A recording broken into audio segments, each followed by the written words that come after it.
ஸ்ரீ தேவி பாகவதம் 215 பகுதி. திதி பூஜை. திதியும் நிவேதன பொருளும் பூஜை பயனும். பிரதமை திதியில் நெய் பிணி நீக்கம். த்விதியை திதியில் சர்க்கரை ஆயுள் பெருக்கம்.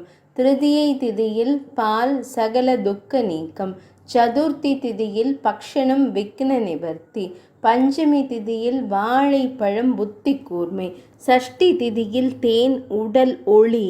சப்தமி திதியில் வெல்லம் சோக நிவர்த்தி. அஷ்டமி திதியில் தேங்காய் தாப நிவர்த்தி. நவமி திதியில் நெற்பொறி இவ்வுலக சுகம். தசமி திதியில் கருப்பு எள் யமலோக பய நிவர்த்தி. ஏகாதசி திதியில் தயிர் தேவி ஆதிக்கம். துவாதசி திதியில் அவல் தேவியிடம் ஆனந்தம். திரையோதசி திதியில் கடலை சந்ததி விருத்தி. சதுர்த்தசி திதியில் சத்து மாவு சிவனருளுக்கு பிரியமாகும் தன்மை.